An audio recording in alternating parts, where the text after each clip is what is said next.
Good morning. Today we start last point of the second chapter, and that is functions of money. We have studied what is meant by money, how money is evaluated, and what are the qualities of money, barter system and its difficulties. Now this is the last point of your second chapter, and that is functions of money. In barter system we have studied what is meant by barter system and what are the difficulties of barter system. So barter system is the system of exchange in which goods are exchanged for goods, and money exchange, here it is nowadays here we exchange goods for money, and money is invented because of the difficulties of barter system. And how here that difficulties of barter system here it is solved by the money, and how it is invented, and how here it makes these transactions flexible or transparent without any interruption, with flexibility that we can understand with the help of functions of money. What is the definition of money? Money is what money does. Money is what money performs. So according to that definition here, money is what it functions. That means all these functions here, it is nothing but the meaning of money. आपण second chapter सुरू केल्यानंतर barter system म्हणजे काय, त्याच्या difficulties म्हणजे काय, मनी कसं इव्हॉल्यूट होत गेलं, म्हणजे जसं कसं ते हिस्ट्री काय आहे त्या मनीची, आणि कसं त्याची उत्क्रांती होत गेली, आणि कसं ते डेव्हलप होत गेलं हे अगदी from animal money to electronic मनीपर्यंत आपण बघितलं. आणि त्याच्यानंतर आपण क्वालिटीज ऑफ गुड मनी म्हणजे मनी कसं असावं आयडियल मनी ते आपण पाहिलं. आणि आता हे आपण प्रायमरी फंक्शन्स आणि सेकंडरी फंक्शन्स ऑफ मनी इथं आपण स्टडी करणार आहोत. तर बार्टर सिस्टममध्ये आपण ज्या डिफिकल्टीज बघितल्या होत्या त्या डिफिकल्टीजमुळं मनी इन्व्हेंटेड झालं आहे, आणि ते कसं त्याच्यामुळं आता आपल्याला एक्सचेंज करणं किती सोपं आणि सहज झालेलं आहे हे त्याच्यावरून आपल्याला लक्षात येईल. तर ह्याचे functions of money here it is divided into two categories. First is primary function and second is here secondary functions. Primary functions it is mean that basic functions, and secondary functions it is mean that additional functions. So what are the primary functions? First is medium of exchange. The most important function of money is to serve as a medium of exchange. Any commodity can be purchased or sold for money. So now whenever we want to purchase the commodity, we give commodity and we give money, and here we purchase the commodity, we bring that commodity at home. So this is exchange, and it is possible only because of this invention of money and this function of medium of exchange. When we sell goods, we collect money, and our customer collects the goods, and he satisfies his want, and we earn income. What is the difficulty of barter system? Double coincidence of wants. That is the first difficulty of barter system, and it is solved by this function of money, and that is medium of exchange. In double coincidence of wants, the party which want to exchange his commodity, he has to find out the person who is ready to exchange his commodity for the commodity which he desires, for the commodity which he want. We have taken the example of rice. When the rice owner wants that wheat, so he has to find out the person who has wheat, and even if here he find that person having wheat, but he should be ready here to exchange that wheat and for rice. So this double coincidence of want, this difficulty is very important difficulty of barter system, and is solved by this medium of exchange as a primary function of money. Nowadays what we do, we use money. We are not supposed to find out the party which is ready to exchange our goods. We convert our commodity into money, and from that money we can purchase another commodity. So here that is medium of exchange. आपण barter system मधली पहिली difficulty बघितली होती. त्याचं काय होतं, double coincidence of wants ही पहिली difficulty होती. त्याच्यामध्ये एखाद्या पर्सनला जर राईस एक्सचेंज करायचं असेल व्हीटसाठी, तर त्याला असा पर्सन शोधावा लागेल की त्याच्याकडे व्हीट आहे आणि तो राईस एक्सचेंज करायला तयार आहे. ह्या दोन्ही गोष्टी जेव्हा होतील तेव्हा ते एक्सचेंज पॉसिबल व्हायचं. पण आता काय करू शकतो आपण, आपल्याकडे राईस असेल तर ते आपण विकू शकतो आणि त्याच्या बदल्यात आपण व्हीट घेऊ शकतो. आपल्याला कुठलाही पर्सन फाइंड आउट करण्याचं आता गरज राहत नाही. तर हे व्हेरी इम्पॉर्टंट फंक्शन आहे. तर इथं पिक्चरमध्ये दाखवल्याप्रमाणे तुम्ही मनी देऊन काय परचेस करू शकता, व्हेजिटेबल परचेस करू शकता, किंवा तुमच्याकडे जर व्हेजिटेबल असेल तर तुम्ही त्या व्हेजिटेबलचं कन्व्हर्जन मनीमध्ये करू शकता आणि मनीमधून तुम्ही हे स्वीट घेऊ शकता. कुठले एक्झाम्पल आपण कसंही घेऊ शकतो, बेसिक आयडिया लक्षात ठेवून. आपण जर इल असेल तर आपल्याला जर मनी असेल तर आपल्याला हे व्हेजिटेबल मेडिसिनसाठी एक्सचेंज करायची काहीच गरज नाही आहे.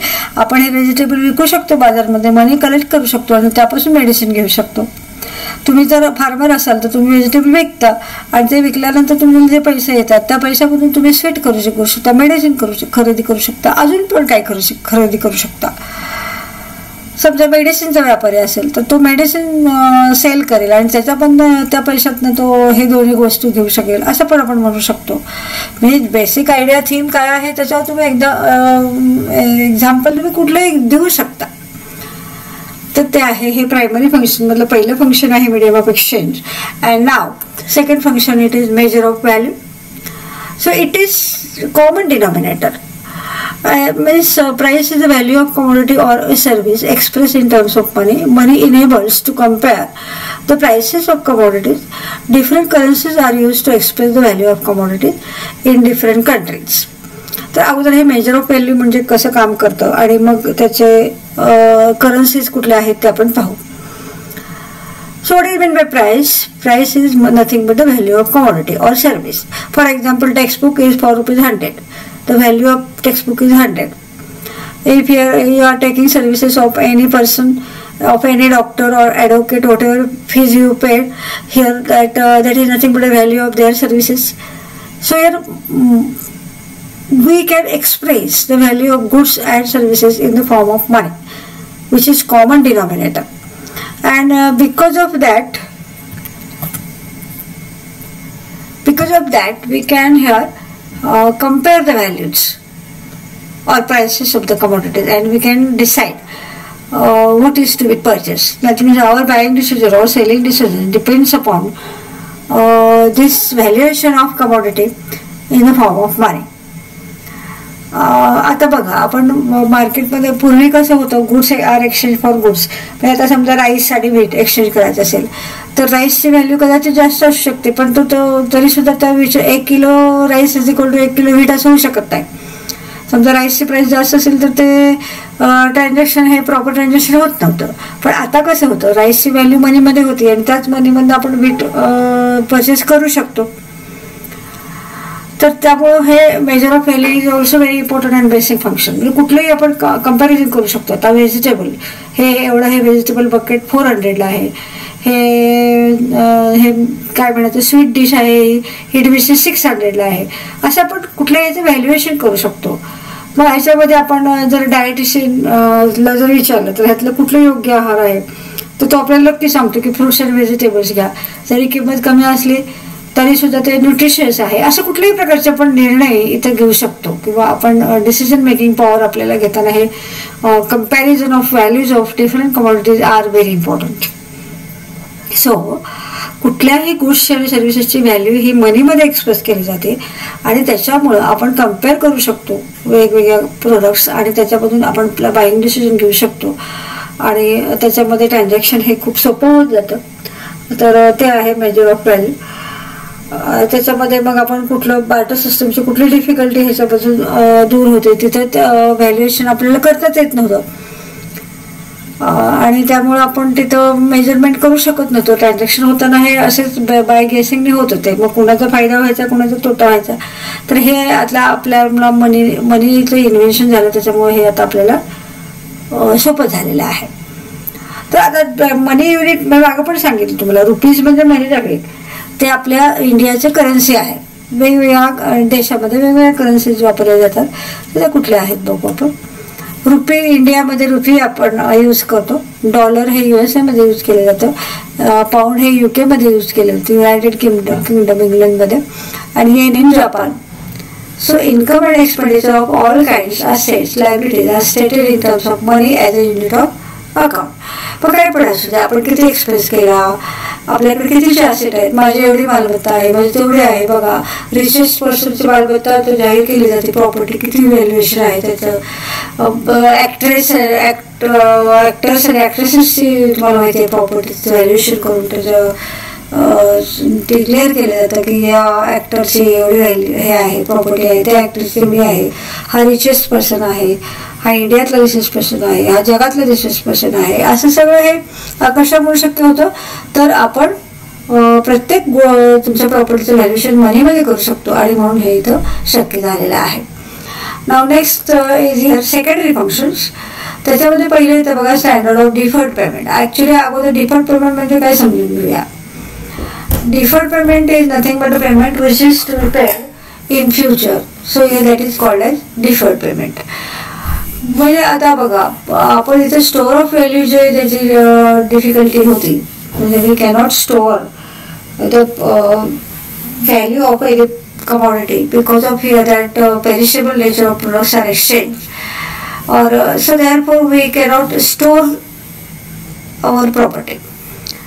म्हणजे आता आपण कुठलं एक्झाम्पल बघितलं तर बघा, बार्टर सिस्टममध्ये जर तुमच्याकडे लाईव्ह स्टॉक असेल, बुलक्स असतील, बफेलोज असतील, जे ॲग्रिकल्चरसाठी युजफुल आहेत, 1 वर्षानंतर त्यांच्या सर्व्हिस देण्याची कपॅसिटी कमी होती. त्याच्यामुळे आपण त्या लाईव्ह स्टॉकच्या फॉर्ममधले जे तुमच्याकडे जे प्रॉपर्टी आहे ते आपण तिथे स्टोअर करू शकत नव्हतो. So what is mean by deferred payment, ती डिफिकल्टी इथे त्याने सॉल्व्ह केलेली आहे. म्हणजे समजा तुम्ही एखाद्याकडनं एखादे बुलक 1 वर्षासाठी घेतलं आणि त्याच्या एक्सचेंजमध्ये काही दिलं तर 1 वर्षाला तो बुलक तेवढी सर्व्हिस देऊ शकणार नाही, त्याच्यामध्ये डिफर्ड पेमेंट ॲक्सेप्ट व्हायचं नाही. ती डिफिकल्टी इथे मनीनं आपल्याला इथं दूर केलेली आहे. So here that is standard of deferred payment. Under barter system taking loans was very easy, but its repayment was very difficult because loan was in the form of grains, cattle. म्हणजे आता बघा, food grains आणि cattle जर तुम्ही जर बघितलं तर food grains हे पेरिशेबल नेचरचं प्रोडक्ट आहे.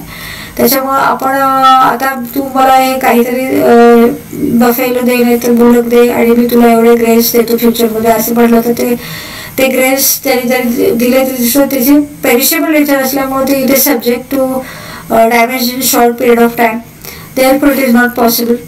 त्याच्यानंतर money has overcome this difficulty. Payments is to be made in future date is called as deferred payments. By serving as a standard measure of payment over time, money makes borrowing and lending easy. आता आपण बघा, आपल्याला जर पाहिजे असेल तर बँकेत जातो, लोन घेतो, तर ते लोनचं व्हॅल्युएशन आपण कशामध्ये करतो, मनीमध्ये करतो आणि त्या लोनमधून आपण बिझनेस स्टार्ट करतो. बिझनेस स्टार्ट करताना आपण डिफरंट असेट्स परचेस करतो, तर ते परचेस करताना त्या असेटचं व्हॅल्युएशन मनीमध्ये होत असतं आणि त्याच्यामुळं आपल्याला हे सगळं लोन घ्यायचं आणि बिझनेस सुरू करायचं आणि त्याच्यापासून प्रॉफिट अर्न करायचं, हे सगळं ह्या सेकंडरी फंक्शन जे आहे स्टँडर्ड ऑफ डिफर्ड पेमेंट ह्याच्यामुळे आपल्याला इथं पॉसिबल होतं. पुढचं फंक्शन आहे बघा store of value. Money acts as a store of value. आता सांगितलं मी तुम्हाला, money not only satisfies want in the future but it also makes provision for satisfaction of wants in future. This is possible due to savings. म्हणजे आता आपली प्रॉपर्टीचं पण valuation मनीमध्ये होतं, आपल्या सर्व्हिसेसचं व्हॅल्युएशन पण मनी होतं. बिझनेसमध्ये आपण प्रॉफिट अर्न केला तर त्यातला काही प्रॉफिट आपण बाजूला काढून त्याचं सेव्हिंग करून आपल्या फ्युचर इमर्जन्सीज आपण सॅटिस्फाय करू शकतो. जर जॉब सिकर असेल किंवा जॉब जर एखादा पर्सन करत असेल तर तो प्रत्येक महिन्याला सेव्हिंग करून आपल्या फ्युचर इमर्जन्सीसाठी ते सेव्हिंग ठेवू शकतो. म्हणजे आपण जे इन्कम अर्न करतो त्यात ते इन्कम आपण स्टोअर करू शकतो. का तर प्रत्येक व्हॅल्युएशन म्हणजे लायबिलिटी असू दे, असेट असू दे, एक्सपेंडिचर असू दे, इन्कम असू दे, त्याचं व्हॅल्युएशन आपण मनीमध्ये करू शकतो आणि त्याचा अंदाज घेऊन आपण सेव्हिंग करून त्याचं आपलं जे इन्कम आहे त्याचं आपण स्टोअर करू शकतो. Next point is transfer of value. Money enables transfer of value from one person to another and from one place to another. Real assets like building, plot, shop, agricultural land can be sold at one place and can be purchased at another place with the help of money. So that means when we want to transfer the value from one place to another, or from one person to another. We can transfer very easily. We can save it, and we can purchase here another property from at another place. So here it is nothing but a transfer of value. Or we can transfer our value here to the name of other persons or our family members, whatever it may be. So this transfer of value also it is possible because of money. म्हणजे आता आपल्याकडे property जर असेल, आता ती property समजा तुमच्याकडे land असेल, तर लँड काही उचलून तुम्ही नेऊ शकत नाही दुसरीकडं. बिल्डिंग काय तुम्ही उचलून नेऊ शकत नाही. मोठे मोठे मशिनरी असेल तरी सुद्धा ते डिफिकल्ट होतं एका ठिकाणाहून दुसऱ्या ठिकाणी ट्रान्सफर करायचं. तर इथे आपण आपल्याला जर आता समजा बारामतीला तुमची लँड असेल आणि तुम्हाला इथे नको राहायला, तुम्हाला पुण्याला राहायला जायचं असेल, तर बारामतीतली प्रॉपर्टी विकून ते मनी कलेक्ट करून तुम्ही तिथे पुण्यामध्ये सेटल होऊ शकता. सो म्हणजे काय झालं, तुमची बारामतीमध्ये जी प्रॉपर्टी होती त्या प्रॉपर्टीची व्हॅल्यू ट्रान्सफर झाली. कुठून? बारामतीहून पुण्यामध्ये. हे जर तुमची मोठी प्रॉपर्टी असेल आणि तुम्हाला एखाद्या रिलेटिव्हला जायचं असेल तर तुम्ही त्याचे नावावर ट्रान्सफर करू शकता. म्हणजे एका पर्सनकडून दुसऱ्या पर्सनकडे ही प्रॉपर्टी जाऊ शकते. तर हे आहे ट्रान्सफर ऑफ व्हॅल्यू. हे सेकंडरी फंक्शन मधलं दुसरं फंक्शन आहे. तिसरं फंक्शन आहे त्याच्यानंतर कंटिंजंट फंक्शन्स आहेत बघा. म्हणजे हे अदर दॅन प्रायमरी फंक्शन्स किंवा other than that secondary function जे इकॉनॉमीच्या दृष्टीने जे फंक्शन्स आहेत त्याच्यामध्ये हे कंटिंजंट फंक्शन्स म्हटलेले आहे त्याला. तर national income is express in terms of money and distribution of national income among the four factors of production is in terms of monetary rewards, and that is for example rent, wages, interest, profits. तर ह्याच्या अगोदर हे function समजण्याच्या अगोदर तुम्हाला काय समजायला हवं इथं, तर तुम्हाला नॅशनल इन्कम म्हणजे काय हे इथं समजायला पाहिजे. नॅशनल इन्कम याचा अर्थ असा होतो नेशन्स इन्कम. नेशन्स इन्कम याचा अर्थ असा की वेगवेगळ्या पद्धतीने नॅशनल इन्कम डिफाईन केलं जातं. तर या पॉईंटच्या संदर्भामध्ये नॅशनल इन्कम म्हणजे फोर फॅक्टर्स ऑफ प्रोडक्शनचं जे इन्कम असतं ते इन्कम आपण जेव्हा एकत्र करतो तेव्हा आपण त्याला नॅशनल इन्कम असं म्हणतो. तर म्हणजे आता what are the factors of production? Land, labour, capital आणि एंटरप्रेन्योरशिप हे फोर फॅक्टर्स ऑफ प्रोडक्शन आहेत. म्हणजे आपण जेव्हा बिझनेस सुरू करतो तेव्हा आपल्याला लँड लागते, त्याच्यानंतर लँड ओनरला आपण रेंट देतो, त्याच्यानंतर आपल्याला लेबरच लागतात त्याला आपण वेजेस देतो, आणि त्याच्यानंतर आपल्याला कॅपिटल लागतं, आणि त्याच्यानंतर आपल्याला स्किल लागतं बिझनेस करायचं. हे सगळ्यासाठी आपण पेमेंट करत असतो. आणि आपले सगळी फुल पॉप्युलेशन ही चार फॅक्टर्स ऑफ प्रोडक्शनमध्ये इथं डिवाइड झालेली असते. आणि त्या चार फॅक्टर्स ऑफ प्रोडक्शनमध्ये जे पॉप्युलेशन डिवाइड झालेली असते त्याला प्रत्येकाला त्याचं रिटर्न मिळत असतं. आणि ते रिटर्न कसं मिळत असतं बघा, तुमच्याकडे लँड असेल तर तुम्हाला रेंट मिळतं, तुम्ही जर सर्व्हिस दिली तर तुम्हाला वेजेस मिळतं. वेजेस याचा अर्थ periodical payment for giving your services. त्याच्यानंतर तुम्ही कॅपिटलसाठी तुम्हाला इंटरेस्ट मिळतं, आणि तुमचं मॅनेजरिंग स्किल आहे त्याच्यासाठी तुम्हाला प्रॉफिट मिळतं. म्हणजे entire population is divided into this four factors of production, and all this population will get the income in the form of this rent, wages, interest and profit. And NI is equal to nothing but rent plus wages plus interest plus profit. So here that nation's income can be measured because of money. हे एवढंच तुम्ही ह्याच्यामध्ये या point of मोमेंटला या क्षणी तुम्ही हेच लक्षात ठेवायचं आहे. आता नॅशनल इन्कम म्हणजे काय आणि ते फॅक्टर्स ऑफ प्रोडक्शन म्हणजे काय हे आता मी तुला एक्सप्लेन केलं. मे बी तुम्हाला कळलं असेल अगर नसेल, पण इथे फक्त आपण काय लक्षात ठेवायचं आहे, आपली सगळी एंटायर पॉप्युलेशन प्रोडक्शनसाठी जे फॅक्टर्स लागतात त्याच्यामध्ये एंगेज असते, आणि ते एंगेज असते त्याच्यामुळे त्या सर्व्हिसेस आपण त्यांना देतो, त्याच्याबद्दल आपल्याला जे इन्कम मिळतं ते ह्या चार फॉर्ममध्ये मिळतं, रेंट, वेजेस आणि इंटरेस्ट आणि प्रॉफिट. आणि त्याची आपण जर ॲडिशन केली तर ते नॅशनल इन्कम होतं. National income is equal to nation's income. Nation's income is equal to population's income. Population is divided into four factors of production, and all population gets income because of these four factors of production, and it is a return, whatever return you get because of the services that you give for production purpose. Here that when we add that income, it is called as national income. तर आता या क्षणी तुम्ही फक्त असं लक्षात ठेवायचं आहे की नॅशनल इन्कम म्हणजे नेशन्स इन्कम, आणि नेशन्स इन्कम मध्ये सगळ्यांचे इन्कम्स अर्न केल्यावर जे इन्कम येतं, समेशन केल्यावर जे इन्कम येतं त्याला आपण नॅशनल इन्कम म्हणतो. तर हे मनीमुळे इथं शक्य होतं, कारण प्रत्येकाची सर्व्हिस चे व्हॅल्युएशन मनीमध्ये होतं. प्रत्येकाचं कॉन्ट्रीब्युशन जे असतं प्रोडक्शनमध्ये त्याचं व्हॅल्युएशन मनीमध्ये होतं आणि त्याच्यामुळं आपण इथे नॅशनल इन्कम मनीमध्ये एक्सप्रेस करू शकतो. त्याच्यानंतर आहे बेसिस ऑफ क्रेडिट. आता स्टोअर ऑफ व्हॅल्यूमुळे इथं काय होतं, क्रेडिट निर्माण करू शकतो. आता commercial bank create credit money on the basis of primary deposits. Money provides a liquid base for creation of credit money. Commercial bank काय करतात, ज्यांच्याकडनं पैसे एक्स्ट्रा आहेत, सरप्लस आहेत, ते बँकेत ठेवतात आणि ते बँक काय करतात, त्यांच्याकडून ते पैसे घेतात आणि ज्यांना गरज आहे त्यांना ते पैसे देतात. मग हे कशामुळे होतं, हे पैशाचे सगळ्या ह्याचं मेजरमेंट पैशामध्ये होतं आणि त्याच्यामुळं पैसा एकीकडून दुसरीकडे फिरवला जातो. ट्रान्सफर ऑफ पेमेंट जसं मी म्हणलं होतं मागाशी त्याप्रमाणे, म्हणजे त्यांच्याकडे पैसे आहेत जास्ती, त्यांच्याकडे घ्यायचे आणि ज्यांना गरज आहे त्यांना द्यायचे, हे काम बँक करत असतं. त्याच्यामुळं कमर्शियल एक मनी एक कॉमन डिनॉमिनेटर आहे किंवा कॉमन युनिट ऑफ व्हॅल्यू आहे, युनिट ऑफ अकाउंट आहे किंवा एक युनिट ऑफ ट्रान्झॅक्शन आहे. त्याच्यामुळे हे कमर्शियल बँक हे लोन देण्याचं काम इथं करू शकतात. त्याच्यानंतर आहे बघा imparts liquidity to wealth. Money is called the most liquid asset. Money can be easily converted into any asset and asset can be converted into money. मगाशी मी तुम्हाला सांगितलं त्याप्रमाणे. For example, a person can purchase gold and if he wants he can sell it and purchase government bond securities etcetera. Liquidity याचा अर्थ काय होतो बघा. लिक्विडिटी याचा अर्थ, लिक्विड तुम्हाला माहिती, लिक्विड या शब्दाचा अर्थ माहिती आहे, द्रवरूप पदार्थ असं आपण त्याला अगदी मराठी ट्रान्सलेशन आहे त्याचं. तर इथे तुम्ही कुठलाही पदार्थ ज्या ज्या भांड्यामध्ये घालाल त्या भांड्याचं त्याला फॉर्म किंवा आकार तयार होतो. आता समजा तुमच्याकडं पाणी आहे, पाणी ग्लासमध्ये घातलं तर ते पाणी ग्लासचा आकार धारण करतं. मोठ्या जगमध्ये घातलं तर ते जगचं आकार धारण करतं. एक छोटं कुठल्याही भांड्यात घाला तुम्ही, त्या भांड्याचा ते आकार धारण करतो. त्याप्रमाणे पैशाचा आहे. पैसा तुम्ही कशात गुंतवतो त्या गुंतवणुकीच्या फॉर्ममध्ये ते असतं किंवा ते आकार ते धारण करतं. आता समजा तुमच्याकडं गोल्ड आहे.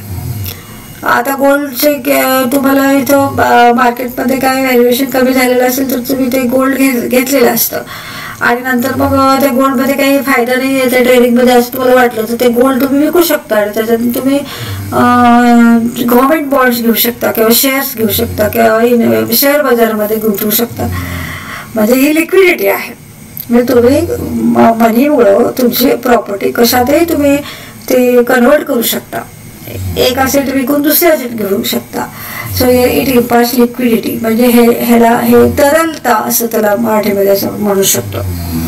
तर हे मनीचं एक फंक्शन आहे. त्याच्यानंतर आहे बघा estimation of macro economic variables. आता हे सगळं तुम्हाला 12वीला स्टडीला आहेच. Macro economic variables like GNP, total saving, total investment can be easily estimated in monetary terms. It also facilitates government tax collection, preparation of budget etcetera. प्रत्येकाचं valuation आपल्याला मनीमध्ये असतं बघा. आता GNP म्हणजे काय असतं तर total value of goods and services produced in during the year plus foreign income किंवा नेट इन्कम असं आपण म्हणू शकतो त्याला. तर हे सगळे व्हॅल्युएशन गुड्स अँड सर्व्हिसेसचं मनीमध्ये होत असतं. त्यामुळे आपण म्हणू शकतो की GNP इतकं आहे तितकं आहे. GNP याचा अर्थ तुमच्या कंट्रीमध्ये वर्षभरामध्ये जे गुड्स अँड सर्व्हिसेस प्रोड्यूस होतात त्याची व्हॅल्यू प्लस फॉरेन ट्रेडमुळे तुम्हाला जे रेसिट मिळतात, इन्कम मिळतात त्याची व्हॅल्यू, ह्याला कलेक्टिव्हली ह्याला ग्रॅस नॅशनल प्रोडक्ट असं म्हणतात. आणि ते money as a common denominator, money as a medium of exchange, money as a store of value असल्यामुळं इथं आपण हे मॅक्रो इकॉनॉमिक व्हेरिएबल्स पैशाच्या फॉर्ममध्ये एक्सप्रेस करू शकतो.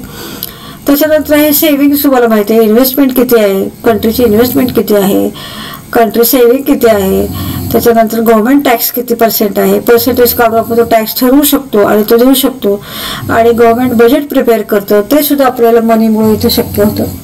तर अशा पद्धतीने हे मनीचे सगळे फंक्शन्स आपण इथं आता डिस्कस केले. त्याच्यामध्ये प्रायमरी फंक्शन्स हे महत्त्वाचे आहेत, प्रायमरी आणि सेकंडरी दोन्ही, की ज्याच्यामुळे आपल्या डेली लाईफमध्ये आपल्याला ट्रान्झॅक्शन करणं अगदी इझी होतं, सोपं होतं. फ्लेक्झिबिलिटी आहे त्याच्यामध्ये लिक्विडिटी आहे, त्याच्यामध्ये ट्रान्सपरन्सी आहे. आणि हे त्याच्यामुळे आपल्याला मनीचे हे जे फंक्शन्स आहेत they are very important. And because of that only our economy is running, our family is running, our expenses are here determined, and income we can earn.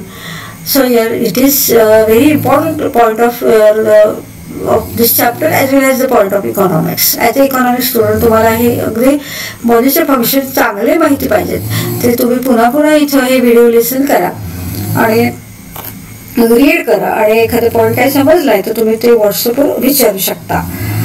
तर अशा पद्धतीने आपण सेकंड चॅप्टर पण कम्प्लीट केलेलं आहे. तुम्हाला परीक्षेला पहिले 2 चॅप्टर आहेत, तुम्ही पहिले 2 चॅप्टर तर तुम्ही स्टडी करा. अजून झालं आपलं तर अजून आपण घेऊ शकतो, पण 2 तर आहेतच. त्यामुळे तुम्ही आता टर्मिनल एक्झामचं सुरुवात करायचं आहे अभ्यासाला. So today we stop here. Thank you very much.